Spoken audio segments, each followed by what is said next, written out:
To define orthodox means to conform to what is generally or traditionally accepted as right or true, established and approved.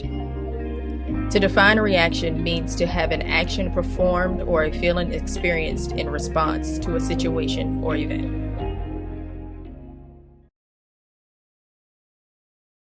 My name is Nicole. I am the founder of Innate Creative Agency, and our first project is an Orthodox reaction. I feel as though in society we are trained to have specific reactions to things that happen to us. As women, I feel as though we are supposed to suck things up, take the world on our shoulders, and act like everything is fine. We're supposed to hold our head high and keep moving forward with grace, when my Orthodox reaction might be to break down and cry. And the same thing goes for men. Men in our society are definitely raised to not show their emotion, to take their emotions, push them down real deep, and be a man. And what does that even mean, to be a man in that definition? Our emotions are our Orthodox reaction. You fall and you scrape your knee as a child, your Orthodox reaction is to cry because it hurts. But somewhere along the line, somewhere in our upbringing, somewhere in our household, that little boy specifically is supposed to wipe his tears away and act like nothing bothers him. And from 5 to 35, that's what he's been conditioned to do. So my question has been, why are we trained this way? Why are we conditioned this way? Why can't we actually show our emotion?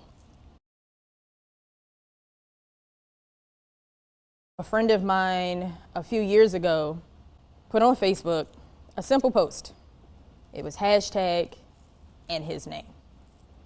Now granted, yes, I know he's alive. I know he's doing well.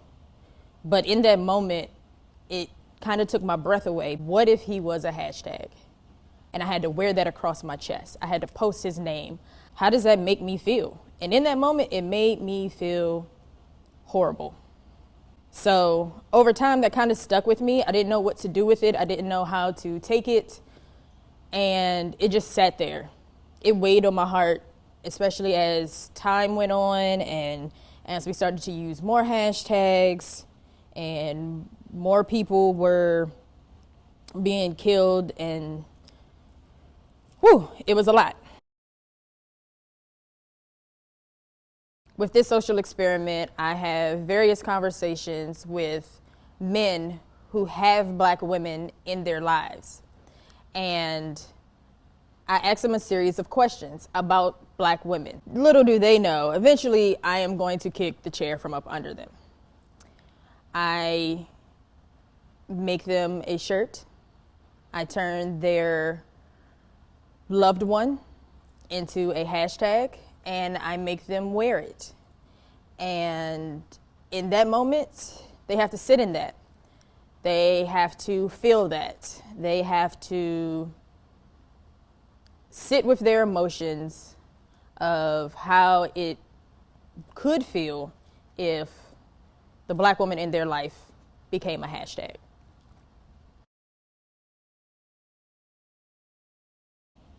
Everybody's using this mantra to protect Black women and to protect Black women at all costs. But what does that even mean? Are we just chanting it just to chant it? Are we saying it because we believe it? I feel a lot of women believe it. I feel a lot of Black women specifically believe it. Me as a Black woman, I feel as though I am more supported by my Black women. I had my own personal dealings going on, and somewhere within that, and Breonna Taylor and everything else going in the world, it made me wonder, what if I was turned into a hashtag? Like, If I were to die today, who would even care?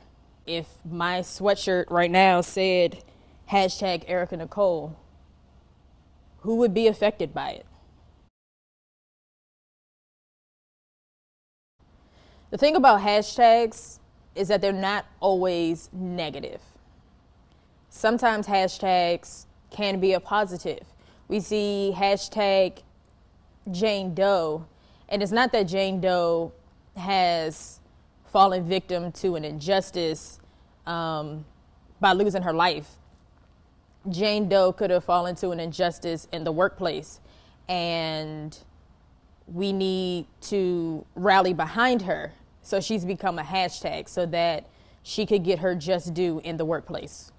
Not only that, sometimes hashtag Jane Doe could also mean that she has done extraordinary things, and she is the first woman to.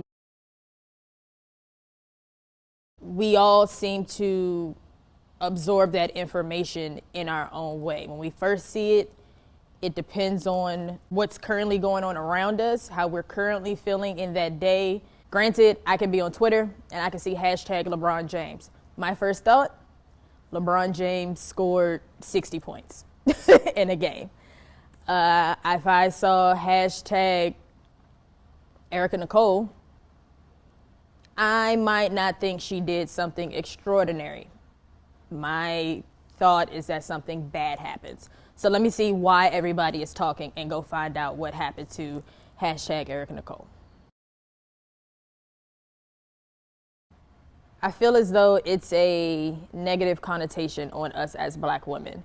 For whatever reasons, when we are emotional, when we are basically just trying to get our point across, we're considered angry. And it's not that we're angry. For the most part, it's that we're frustrated. We're frustrated because we're not being heard. You're listening to the words that we are saying, but you're not hearing what we're saying. And for whatever reasons, that is written off as we are angry. Highly frustrated? Yeah, I get it. But angry?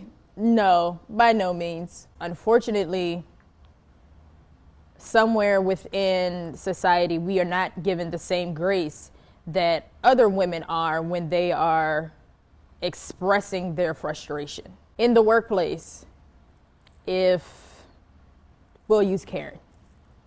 It's a statement. If Karen shows her frustration about not being put on a project, it's okay. Somebody comes and talks to Karen later. She might not get credit for it, but her voice has been heard, her frustrations have been heard, and now she is on said project. Me, on the other hand, nobody's coming to talk to me. Matter of fact, most people are going to talk amongst themselves about me expressing my frustration. They're going to move on with this project, but later on in my one-on-one, it might be brought up to me that I was being too boisterous with the team. And, some people may have felt a specific way. Why does their emotions override my emotions in that particular situation? Why was Karen coddled, but I am being reprimanded for it? Things like that is something that we deal with on a regular basis. There needs to be an even playing field when it comes to that. And if we eradicate that statement of an angry Black woman, then maybe we can get on the same playing field with Karen.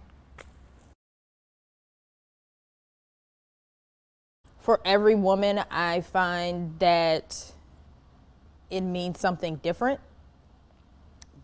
But it seems that for every man, the definition at surface level seems to be the same. Protection, period.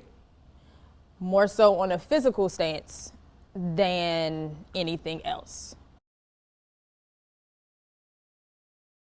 Protecting a Black woman goes beyond a physical protection, a physical barrier. It is emotional.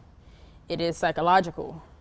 It is in a nurturing manner. To protect us is to uplift us, is to talk about us in rooms where we are not always in, to uplift us in those rooms that we are not present in. Ask me if I'm okay, even though it looks like I got everything going on. To protect a Black woman is to hear her. If she is explaining how she feels, it is not tearing her down and telling her that her feelings are not valid. To protect me as a Black woman is to support me. Hear that I have X, Y, and Z going on, and you know that it's a lot, so you take on Z, to sum it up. Now, granted, yes, every woman is different. So to protect her is within her boundaries of what is protection for her. My question to you is, have you even asked her? There's nothing more important on this earth than a Black woman. And I know, we all have our conflicts, we all have our disagreements, and we go through a lot of things as Black men and Black women for one reason or the other. But the bottom line is we have a duty, and it's our duty to stand up for Black women, period.